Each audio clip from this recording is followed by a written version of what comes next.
إن الحمد لله نحمده ونستعينه ونستغفره ونعوذ بالله من شرور أنفسنا ومن سيئات أعمالنا. من يهده الله فلا مضل له ومن يضلل فلا هادي له، وأشهد أن لا إله إلا الله وحده لا شريك له، وأشهد أن محمدا عبده ورسوله صلى الله عليه وعلى آله وأصحابه والتابعين وتابع التابعين ومن تبعهم بإحسان إلى يوم الدين. يا أيها الذين آمنوا اتقوا الله حق تقاته ولا تموتن إلا وأنتم مسلمون. يا أيها الناس اتقوا ربكم الذي خلقكم من نفس واحدة وخلق منها زوجها وبث منهما رجالا كثيرا ونساء، واتقوا الله الذي تساءلون به والأرحام إن الله كان عليكم رقيبا.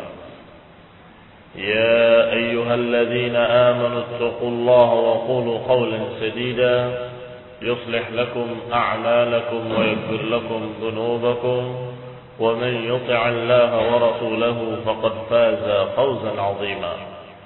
أما بعد، فإن خير الحديث كتاب الله، وخير الهدي هدي محمد صلى الله عليه وعلى آله وسلم، وشر الأمور محدثاتها، فإن كل محدثة بدعة، وكل بدعة ضلالة، وكل ضلالة في النار.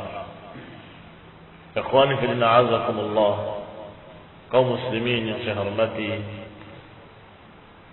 setelah menjelaskan tentang akidah Ahlussunnah wal Jamaah, tentang iman billah yang disebutkan termasuk iman kepada Allah adalah iman kepada sifat-sifatnya yang disebutkan dalam Quran dan Sunnah. Maka selanjutnya Syekhul Islam Ibnu Taimiyah menyatakan, bal yu'minuna bi anna Allah laisa kamitslihi syai'un wa huwa as-sami'ul basir. Dan juga beriman, bahkan mereka Ahlus Sunnah beriman bahwasanya Allah laisa kamitslihi syai' wa huwa as-sami'ul basir. Bahwasanya Allah Subhanahu wa taala tidak ada yang menyerupainya sesuatu pun, dan dia Allah memiliki sifat Sami' Al-Basir, Maha mendengar dan Maha melihat. Berkata Syekh Muhammad Khalil Harras, kalimat laisa kamitslihi, tidak ada yang serupa dengannya, ini merupakan ayat yang muhkam, bukan ayat mutasyabihah, tetapi ayat yang muhkamatun, yang mantap maknanya, yang tegas maknanya, dari kitab Allah Al-Quran Azza wa Jal, ya dusturu ahli sunnati wal jamaah. Maka ayat ini merupakan prinsip dasar keyakinan ahli sunnah wal jamaah di dalam masalah sifat. Kalau kita mau bertanya tentang bagaimana akidah ahli sunnah tentang sifat-sifat Allah, kita jawab bahwa akidah ahli sunnah wal jamaah tentang sifat-sifat Allah adalah ayat ini. Laisa kamitslihi syai' wa huwa as-sami'ul basir. Ini dustur ahli sunnah wal jamaah. Di dalam bab sifat, barang siapa yang menghafal ayat ini, maka cukup baginya sebagai dalil, sebagai hujjah untuk menegaskan akidah yang lurus dan sekaligus membantah akidah-akidah sesat. Subhanallah. Satu ayat saja kita pegang, kita mengetahui jalan yang lurus, akidah yang benar, dan sekaligus kita mengetahui penyimpangan-penyimpangan aliran sesat. Ketika ada orang yang menolak sifat, kita katakan wa huwa as-sami'ul basir. Allah Maha mendengar, Maha melihat. Allah memiliki sifat. Ketika ada orang yang menyamakan dengan makhluk, yakni aliran-aliran al-mumatsilin, golongan-golongan yang menyamakan Allah dengan makhluk, kita jawab dengan kalimat laisa kamitslihi syai'. Kalau ada yang dengan alasan bahwa Allah tidak sama dengan makhluk, jadi Allah tidak memiliki sifat ini dan sifat itu, kita jawab bahwa Allah Subhanahu wa taala menyatakan laisa kamitslihi syai' wa huwas samiul basir. Allah menyatakan dirinya tidak sama dengan makhluk, tetapi Allah menetapkan sifat. Berarti barang siapa yang menyatakan dengan alasan bahwa Allah tidak sama dengan makhluk, kemudian menolak sifat, berarti dia dalam keadaan menyimpang. Karena Allah menyatakan dalam satu ayat bahwa dirinya tidak sama dengan makhluk, tapi sekaligus menetapkan sifat sami' dan menetapkan sifat basir. Berarti dalam ayat ini Allah Azza wa Jalla mengumpulkan antara an-nafi wal isbat. Mengumpulkan dua perkara, penetapan dan peniadaan. Peniadaan kesamaan bahwa Allah tidak sama dengan makhluknya, dan kemudian penetapan sifat wa huwa samiul basir. Berarti nafa an nafsihi al-mathal. Allah meniadakan dari dirinya kesamaan dengan makhluk. Bahwa Allah tidak sama dengan makhluknya, tidak sepadan dengan makhluknya. Walam yakun lahu kufuwan ahad, dan tidak ada yang sepadan dengan Allah Subhanahu wa taala. Tidak ada yang sama. Walam yakun lahu samia. Fa inna Allah Azza wa Jalla qad jama'a fiha bainan nafi wal isbat. Wa athbata li nafsihi sami'an aw sam'an wa basara. Dan juga Allah menetapkan di dalam ayat ini bahwa Allah memiliki sifat sama' dan sifat basar, sifat pendengaran dan sifat penglihatan. Fadalla hadza ala anna al-madhhab al-haqq laysa huwa nafyu as-sifat mutlaqan kama huwa sya'nul mu'attilah wala itsbatuha mutlaqan kama huwa sya'nul mumatsilah bal itsbatuha bila tamtsil. Berarti madhab Ahlus Sunnah wal Jamaah, madhab al-haq, madhab yang hak dan benar, bukanlah penafian secara mutlak, menolak sifat secara mutlak, bukan pula penetapan secara mutlak,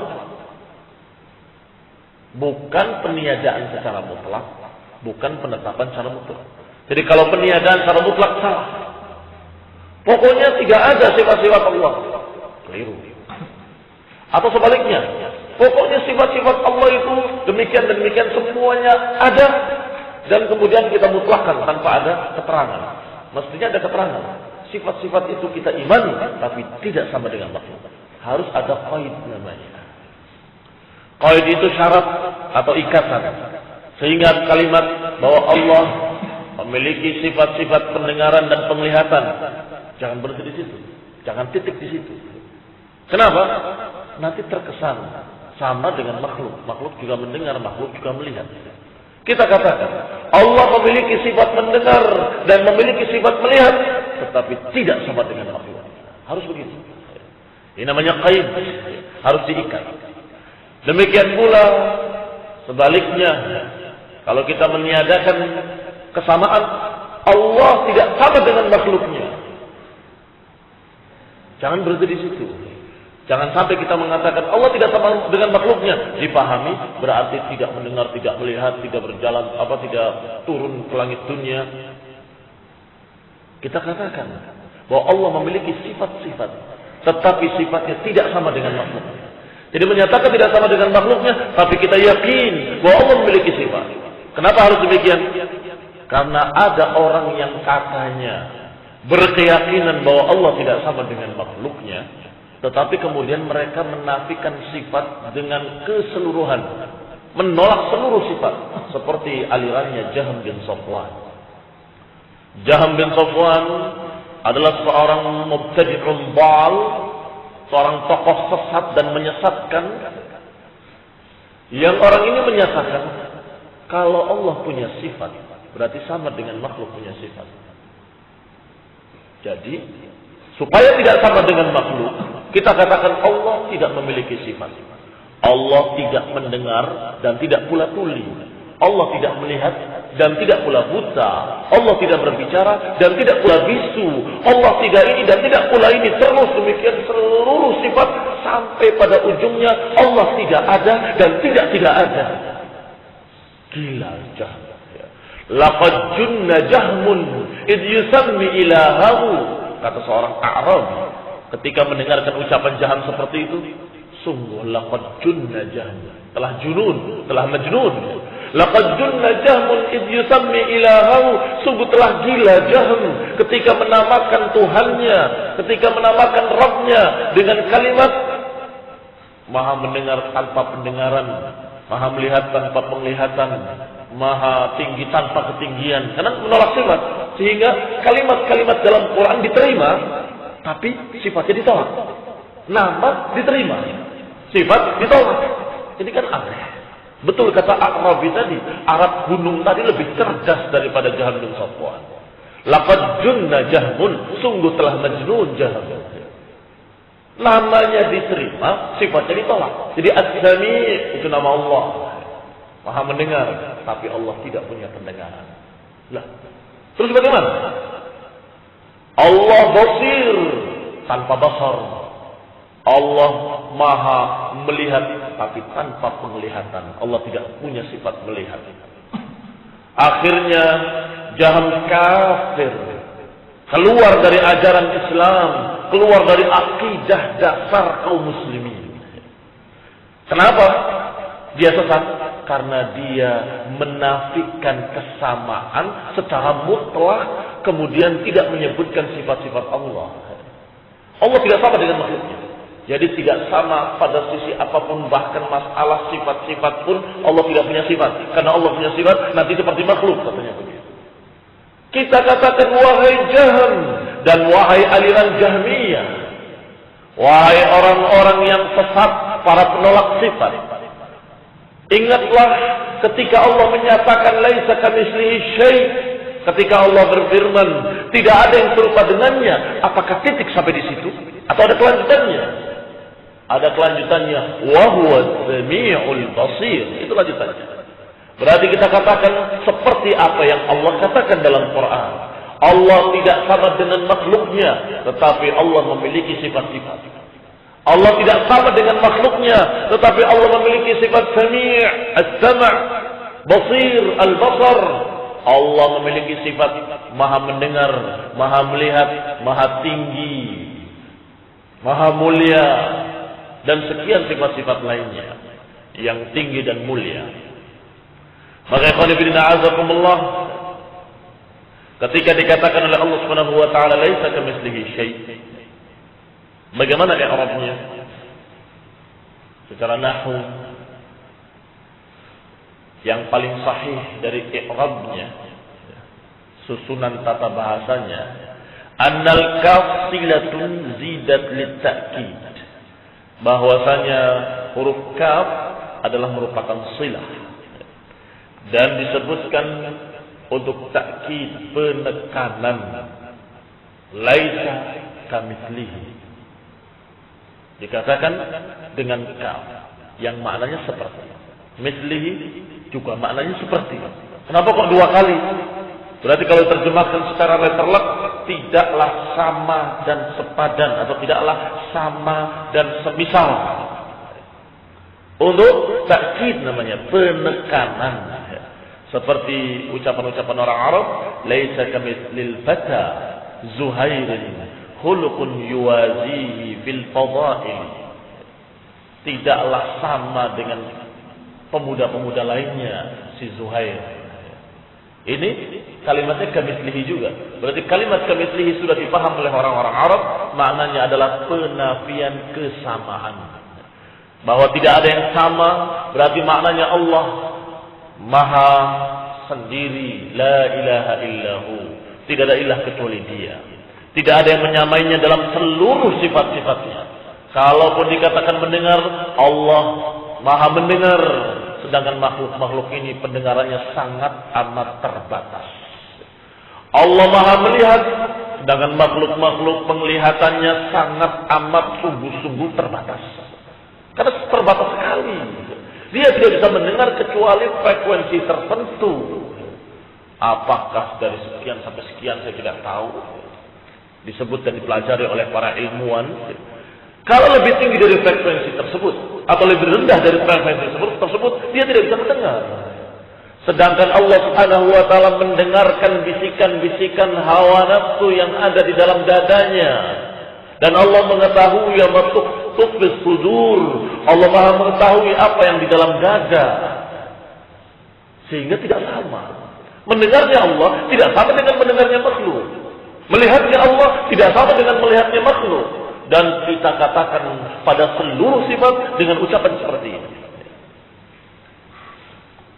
Kemudian berkata pula Syekhul Islam selanjutnya, "Fala yunfuna 'anhu ma wasafa bihi nafsah, wa la yuharrifuna al-kalima 'an mawadhi'ihi, wa la yulhiduna fi asma'illahi wa ayatihi, wa la yukayyifuna wa la yumassiluna sifatihi bi sifati khalqihi."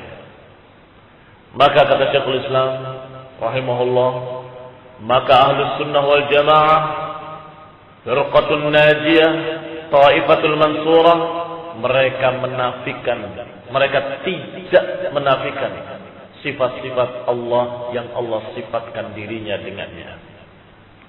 Dan tidak pula menyelewengkan kalimat-kalimatnya. Tidak pula menyeret maknanya kepada makna-makna batil. Tidak merubah dari tempat-tempatnya. Wala yulhiduna bi asma'illahi wa ayatihi, dan tidak menyelewengkan nama-nama Allah dan ayat-ayatnya. Wala yukayyifun, dan tidak pula bertanya tentang kayak apa atau seperti apa. Wala yumassiluna sifatihi bi sifati khalqi, dan tidak menyamakannya dengan sifat-sifat makhluk. Tidak menyamakan sifat Allah dengan sifat-sifat makhluk. Ini adalah keyakinan Ahlus Sunnah yang diambil dari prinsip dasar tadi. Prinsip dasar ayat Allah yang menyatakan laisa kamitslihi syai' wa huwa as-sami'ul basir. Dikatakan oleh Syekh Muhammad Khalil Harras bahwa kalimat ini merupakan rincian, syarah dari apa yang telah lewat secara global. Fa innahum idza kanu yu'minuna billah ala hadzal wajh, bahwa mereka Ahlus Sunnah kalau beriman kepada Allah dengan cara seperti itu, maka tentunya mereka tidak berani menolak sifat-sifat, tidak berani meniadakan sifat-sifat yang sudah tersebut dalam Quran. Nggak akan berani mereka. Setiap ada sifat yang disebut dalam Quran atau dalam hadis yang sahih, Ahlus Sunnah pasti akan mengatakan amanna bihi kullun min 'indi rabbina. Kami beriman dengannya karena itu dari sisi Rabb kami. Dan juga Ahlus Sunnah tidak akan yuharrifun, tidak akan mentahrif, menyelewengkan makna-makna kalimatnya kepada makna-makna lain, makna-makna batil, karena mereka merasa dan mereka sadar kalau mereka tidak melihat sendiri zat Allah. Mereka tahu bahwa panca indera mereka tidak mampu untuk mempelajari Allah tanpa Quran, tanpa sunnah. Nggak mungkin.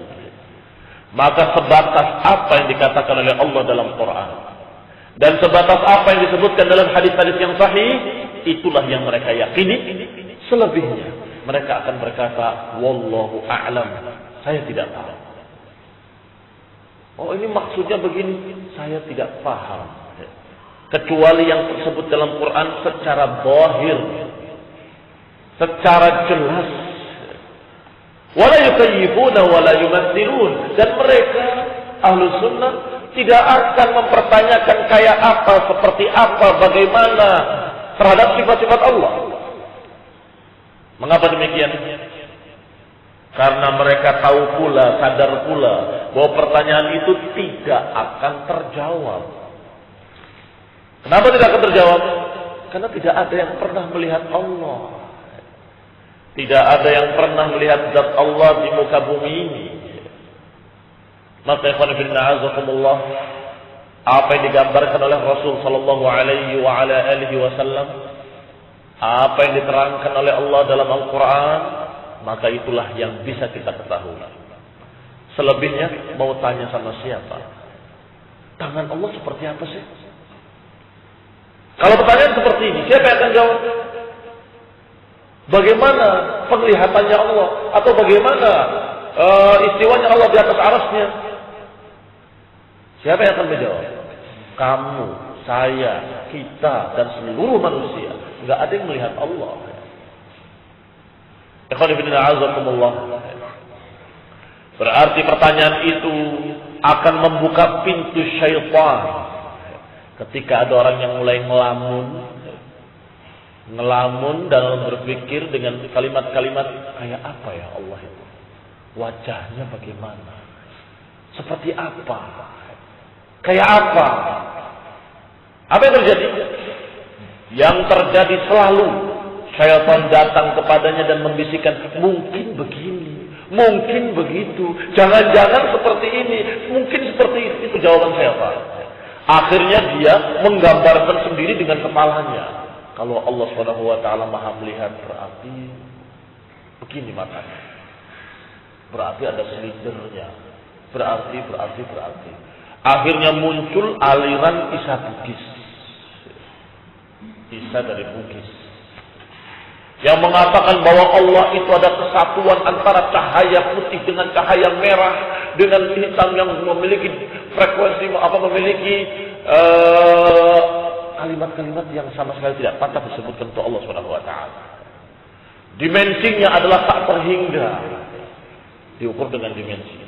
Dan kemudian ini adalah begini dan begitu. La haula wa la quwwata illa billah. Ikhwani fillah, a'azakumullah. Akibat dari pertanyaan kaif, sesatlah mereka. Sebagian setelah berpikir kayak apa ya, kemudian menentukan, oh mungkin begini. Pasti yang ditentukannya adalah apa yang pernah dia lihat, apa yang pernah dia dengar, apa yang pernah dia ketahui dari makhluk. Iya kan? Karena dia tidak punya wawasan kecuali apa yang dilihatnya di dunia ini. Maka jawabannya, oh mungkin seperti ini, mungkin seperti ini. Seperti cerita seseorang pada anaknya, pada anak didiknya, anak kecil. Ya, ini bagaimana pendapatmu? Kalau ada seseorang dari kota besar yang maju datang ke pedalaman Irian sana, kemudian yang belum tahu apapun kecuali hutan, menceritakan, oh di sana di tempat kami ada kotak bisa bicara. Maksudnya radio. Terus pergi, orang itu pulang. Apa yang dipikirkan oleh si orang pedalaman ini yang belum pernah melihat kemajuan teknologi? Dia akan berpikir, kotak besi bisa bicara, berarti ada mulutnya. Kalau ada mulutnya, berarti makan. Mungkin seperti kuda ini, atau mungkin seperti ular ini, atau seperti burung ini yang berkicau. Mereka menggambarkannya apa yang dia lihat di hutan itu pasti salah. Kalau dia menggambarkan, mungkinkah tepat? Tidak mungkin, karena tidak pernah dia lihat yang kotak seperti itu. Gambaran dia adalah binatang-binatang yang bersuara. Gajah bersuara seperti ini bersuara seperti itu. Berarti kalau ada kotak berbicara, mungkin ada paruhnya seperti burung, atau mungkin ada mulutnya seperti binatang lain. Akhirnya ngawur. Itu baru perbedaan ilmu antara orang yang di kota dengan orang yang di desa, orang yang di pedalaman. Apalagi perbedaan ilmu manusia yang sangat amat lemah dengan apa yang ada pada Allah yang amat tinggi, yang maha tinggi ilmunya. Bagaimana mungkin kita akan menggambarkan ketika Allah menerangkan bahwa dirinya di atas arasnya? Kayak apa ya? Mungkin seperti bayangannya mesti makhluk. Akibatnya muncullah dia menjadi orang yang sesat, menyamakan Allah dengan makhluk. Kalau turunnya turun seperti saya turun dari mimbar. Lihat ngawurnya, sesat aja. Gara-gara apa? Ketika berpikir kayak apa turunnya Allah ke langit dunia? Ya turun seperti saya turun dari mimbar.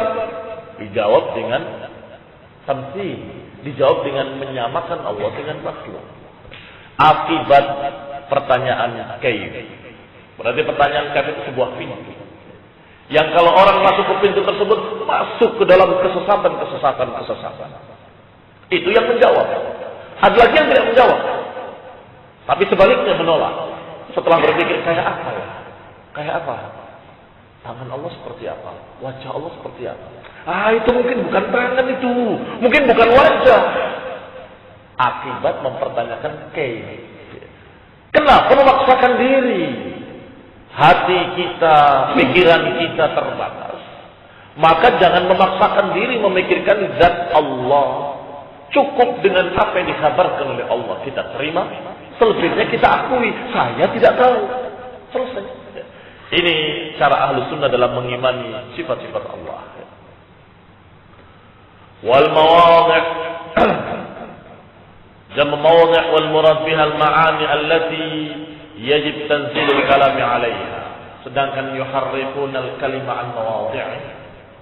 Mawadhi' artinya tempat-tempat kalimat. Kalimat itu di dalam bahasa Arab kadang-kadang memiliki makna satu, kadang-kadang memiliki dua makna, kadang-kadang memiliki tiga makna atau lebih. Ini semua namanya mawadhi'. Tetapi kalau keluar dari makna-makna tersebut kepada makna lain, maka itulah yang dikatakan yuharrifunal kalimat an mawadhi', merubah kalimat dari tempatnya. Baik ketika kalimat istawa disebutkan, istawa ar-Rahmanu 'alal 'arsy istawa. Kalau kita lihat dari bahasa Arab, apa kalimat istawa? Ada maknanya. Dari kalimat sawa, seimbang. Dari kalimat tetap di tempatnya, di atas sesuatu. Dari kalimat ini, dari kalimat ini, dari kalimat ini.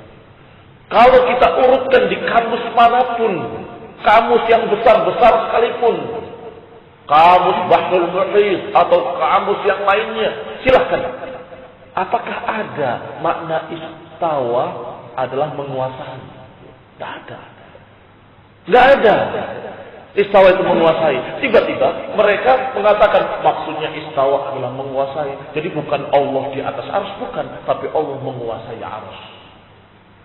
Ini bukan tafsir, bukan pula makna, bukan pula terjemah. Ini namanya merubah kalimat dengan kalimat lain. Yuharribun al-kalimat an-mawadhi', kalimat yang satu diganti kalimat lain. Apa yang mereka katakan kalimatnya? Istaula. Istawa, istaula. Kalau istawa diterangkan maksudnya adalah istaula, itu namanya mengganti kalimat dengan kalimat lain, menambah satu huruf dari kalimat yang hak. Kalimat yang hak adalah istawa, dia tambah satu huruf lam. Istawa menjadi istaula. Tambah lam satu. Maka kata para ulama betapa miripnya lamul Mu'tazilah dengan nunul Yahud. Betapa miripnya lamnya Mu'tazilah, Jahmiyah dengan nunnya Yahudi. Apa nunnya Yahudi? Qulu hittatun naghfir lakum khatayakum, mereka sebutkan hintah ditambah nun. Jahmiyah, Mu'tazilah ketika disebutkan dengan kalimat dengan ayat Ar-Rahmanu 'alal 'arsy istawa, mereka mengatakan innallaha 'alal 'arsy istaula. Ditambah lam satu. Oh, itu tafsir, bukan tafsir. Kalau tafsir tidak akan keluar dari makna-makna kalimat istawa. Kalau keluar dari makna istawa, namanya mengganti kalimat dengan kalimat lain. Seperti kalimat-kalimat yang lain atau sifat-sifat yang lain yang mereka tafsirkan dengan jauh sekali. Ikhwan fillah a'azakumullah. Disebutkan kalimat mawadhi' adalah tempat-tempat atau makna-makna kalimat tersebut. Li'annaha hiyal mutabadirah minhu 'inda al-itlaq. Karena ketika disebutkan kalimat dari Allah Subhanahu wa taala, maka langsung dipahami secara bahasa Arab. Karena Allah turunkan dengan bahasa Arab supaya kita paham. Fahum la ya'diluna bihi 'anha. Maka ahlu sunnah tidak keluar dari kaidah bahasa Arab. Tidak keluar dari pemahaman kalimat tadi secara wad'i. Secara wad'i artinya secara asal makna bahasa Arab. Kalau sudah dirubah kepada makna lain, sudah mengganti kalimat dengan kalimat lain. Wa amma qawluhu wa la yulhidun. Adapun ucapannya wa la yulhiduna fi asma'illahi wa ayatih, dan mereka tidak melakukan ilhad. Disebutkan oleh Al-Allamah Ibnu Qayyim rahimahullah, apa makna ilhad? Qala makna ilhad fi asma'ihi, tentang makna ilhad tentang nama-nama Allah, adalah al-udul biha bihaqaiqiha wa ma'aniha 'anil haqq. Maknanya adalah menyimpang dari hakikat kalimat tersebut, menyimpang dari makna kalimat tersebut yang telah tetap dan kemudian berpindah kepada makna lain, itu ilhad namanya. Seperti ma'khudun minal mail, diambil dari kata-kata mail, kecenderungan atau penyimpangan. Sebagaimana ditunjukkan dalam kalimat lam, ha, dan dal. Ini kalau lihat di kamus, lihat di huruf lam, ha, dan dal. Faminhul lahad, yang diambil dari kalimat lam dan ha dan dal, di antaranya apa? Kalimat yang asal katanya lam, ha, dan dal. Lahad. Liang lahat kata kita. Apa itu liang lahat? Kenapa disebut lahada? Karena huwa syiqqu janibil qabr, karena itu adalah syikh, satu lubang yang ada di pinggir kuburan. Lubang kuburan, di pinggirnya dikasih lubang sedikit, ada yang modelnya dimasukkan ke dalam, ke kanan atau ke kiri, atau di lebih dalam lagi, itu disebut lahad. Kenapa disebut lahad? Karena menyimpang, kuburannya di sini, tiba-tibanya di sini. Dia menyimpang dari asalnya, dari lubangnya. Alladzi qad mala 'anil waqf wa minhul mulhid. Ada pula kalimat mulhid. Orang sesat disebut mulhid. Kenapa? Karena dia cenderung kepada selain kebenaran dan dia menyimpang dari jalan yang hak. Maka berarti ilhad adalah bisa dengan berbagai macam cara. Ilhad dalam masalah asma dan sifat, ilhad dalam masalah nama-nama Allah dan sifat-sifatnya, bisa dengan mengingkarinya, itu ilhad. Bisa juga mengingkarinya secara keseluruhan, bisa juga mengingkarinya sebagian maknanya. Menerima lafadznya, menolak maknanya. Jadi ada yang menolak sama sekali lafadz dan maknanya ditolak. Ada yang menerima lafadznya, menolak maknanya. Ada pula yang menerima lafadznya, maknanya diselewengkan kepada makna lain. Itu semua ilhad. Wa ikhrajuha 'anil haqqi bi ta'wilatil fasidah, menyimpangkan maknanya dengan takwil-takwil yang rusak. Imma bi ja'liha asma' li ba'dil mubtada'at. Bisa jadi mereka menyebutnya dengan nama-nama yang mubtada', yang bid'ah.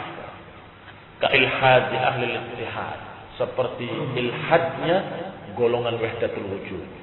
Mereka melakukan ilhad. Apa ilhadnya? Mereka meyakini tentang Allah dengan sifat-sifat yang bid'ah yang mereka bikin sendiri. Bahwa Allah itu menyatu dengan dirinya. Manunggaling Gusti Kaulo atau manunggaling Kaulo Gusti. Istilah mereka begitu. Ki aku menyatu dengan Allah. Allah ada dalam diriku dan aku adalah Allah. Kalimat aku adalah Allah itu menurut mereka itu adalah kemuliaan yang sangat tinggi, kedudukan yang sangat tinggi dari kedudukan aulia, para wali. Bayangkan. Padahal dalam Quran yang mengatakan ana rabbukumul a'la adalah Fir'aun. Manusia kafir taghut yang dicontohkan oleh Allah untuk pelajaran bagi semua manusia. Lihat Fir'aun yang Allah murkai, Allah tenggelamkan dan Allah ancam dengan azab. Yang mengatakan ana rabbukumul a'la. Sedangkan aliran wahdatul wujud dengan keyakinan sesatnya menyatakan kalau manusia tingkatannya sudah tinggi, maka dirinya menyatu dengan Allah. Maka dia boleh saat itu menyatakan ana rabbukumul a'la. Aku Tuhan. Aku adalah Allah. Aku adalah ilah. Na'udzubillah min dzalik. Seperti seorang mulhid yang ada di Yaman, di Hadramut, yang namanya Ibn Hafir. Dia menyatakan di mimbar di hadapan murid-muridnya, di hadapan masyarakatnya, di hadapan sekian banyak orang, mengatakan, aku rafa'tul arsya, aku yang mengangkat arsy, aku yang menurunkan, aku yang menciptakan langit, aku yang menghamparkan bumi, aku yang. Ini kan kalimat kufur, mengaku seperti Tuhan, tapi hadirinnya, para mukallid-mukallidnya justru mengatakan beri, mabrur. Apa maknanya? Kenapa kok beri? Mubarak, mabrur. Yani selamat engkau sekarang sudah menjadi wali dan sudah menyatu dengan Allah. Jadi itu adalah kebanggaan karena dia sudah menyatu dirinya dengan Allah. Sehingga boleh mengatakan anallah dan boleh menyatakan aku yang menciptakan langit dan bumi, aku yang mengangkat arsy, aku yang begini, aku yang begitu. Sehingga para ulama ketika mendengarkan kalimat ini memfatwakan bahwa dia kafir, keluar dari Islam. Tetapi justru pengikutnya mengatakan dia waliyun min awliyaillah. Ikhwan fillah a'azakumullah, itu akibat penyelewengan dalam asma dan sifat. Penyelewengan mereka dalam masalah asma dan sifat, kalau mereka tahu satu saja, dalam keadaan tidak diselewengkan maknanya, selamat mereka dari kekufuran seperti itu. Yaitu ayat Allah Ar-Rahman 'alal 'arsy istawa. Selesai.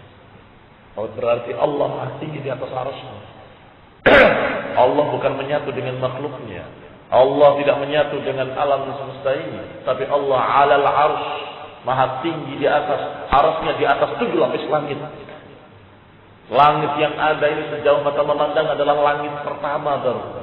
Dan masih ada lagi di atasnya 6 langit lagi, dan kemudian di atasnya lagi ada arsy, dan di atas arsy ada kursi, dan di atasnya lagi Allah Maha tinggi di atas seluruh makhluk-makhluknya. Kalau ini diyakini, selamat. Tidak mungkin nyatu dengan kamu, goblok. Tidak mungkin, mustahil. Allah menyatakan alal arsy istawa bukan sekali, 2 kali, 3 kali, 7 kali dalam Al-Quran mengatakan demikian. Itu baru kalimat istawa alal arsy. Kalimat yang lainnya yang menunjukkan bahwa Allah Maha tinggi lebih banyak lagi. Enggak terhitung jumlahnya. Apa enggak baca Quran ya bin Hafiz? Apa enggak baca Quran? Quran yang sering dibaca, ayat yang sering dibaca oleh imam-imam di mimbar-mimbar, Sabbihisma rabbikal a'la. Sucikanlah Allah Rabb kamu yang Maha tinggi. Lah kamu rendah banget di dunia ini. Sama langit saja kalah kamu. Kamu di kolong langit rendah. Allah menyatu dengan kamu. La haula wala quwata illa billah.